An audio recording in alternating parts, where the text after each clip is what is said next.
Next up at UFC Vegas 46, we have an interesting heavyweight matchup with two guys that have almost the exact same fighting style. We have Jake Collier versus Chase Sherman. Jake Collier 12-6 overall, 3-2 in his last five, riding a two-fight skid with losses. Sorry, Chase Sherman is 15-8 overall, 3-2 in his last five, and he's riding a two-fight skid with losses to my buddy Parker Porter and Andrei Arlovsky. Jake Collier 12-6 overall, and he's 2-3 in his last five, alternating wins and losses. Chase Sherman is a good boxer with solid foot movement and speed.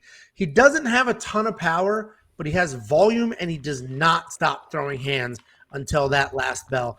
Even if he's tired and slows down, which he does do on occasion, he is still throwing those hands.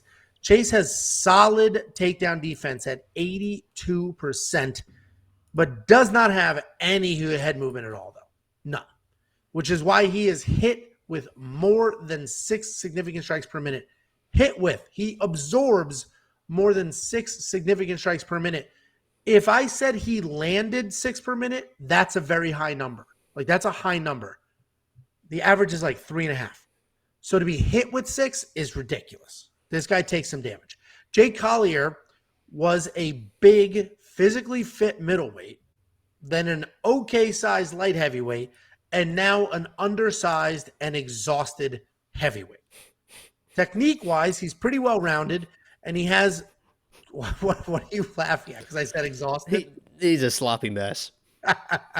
So technique-wise, he is well-rounded, and he does have tools. I mentioned before that these guys have identical fight styles.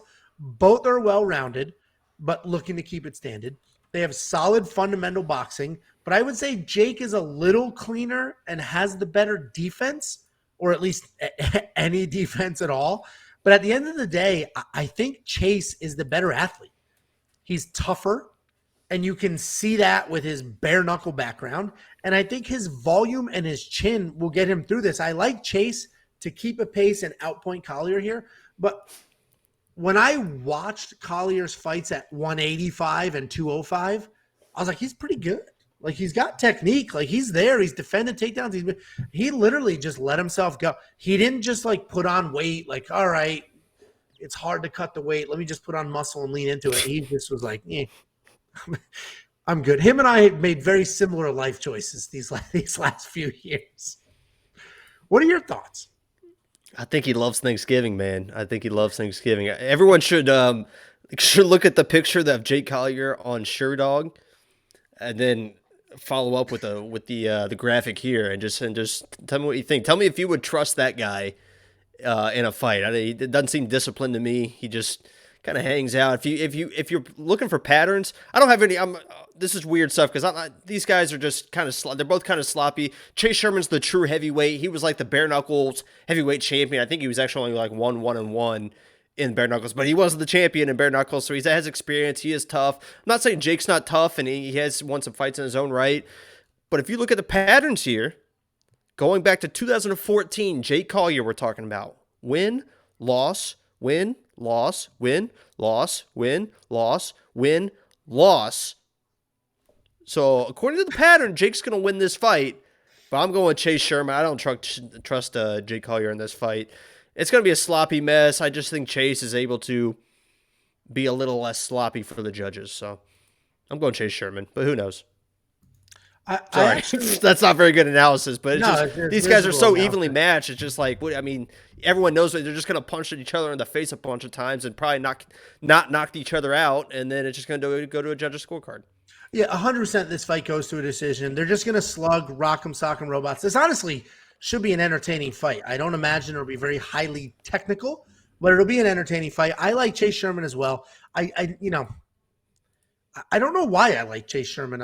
Like, I like him in almost every fight. Obviously, I picked against him against Parker and Andrei Arlovsky, but Parker's a good friend of mine. I know how good his striking is. and I picked against him against Andrei Arlovski, even though he was a favorite versus Arlovski. And that Because, Orlovsky fight was kind of interesting because I think he just assumed he was going to knock Orlovsky out yeah, because he just came back from bare knuckles and stuff. He was feeling good.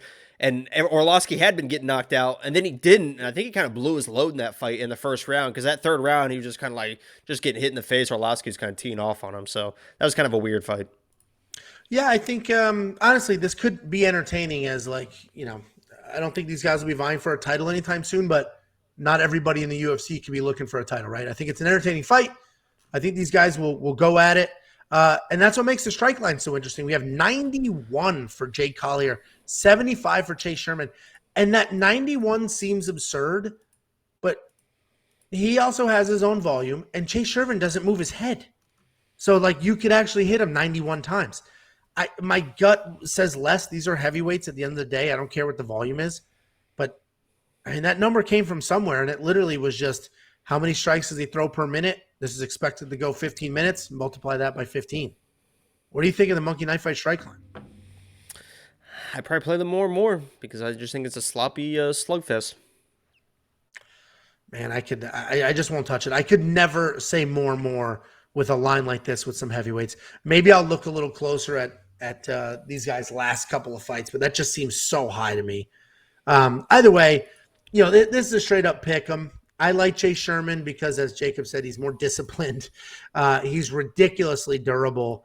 And, I just like Chase Sherman to stick to a game plan, have the better cardio, and try to make something happen. But Jake Collier, he's not a bum. Like he let himself go physically, but he's not physically a bum. He just doesn't fill out a bathing suit the way you'd like him to, the way you would like a professional athlete to, or the way he did 2 years ago. Either way, sit back with your free $50 that you got from us after you went to wewantpicks.com/bets and made a deposit. I literally will send you $50 as a thank you for signing up with any one of those partners at wewantpicks.com/bets. Just make a deposit, let me know, and I'll get you paid.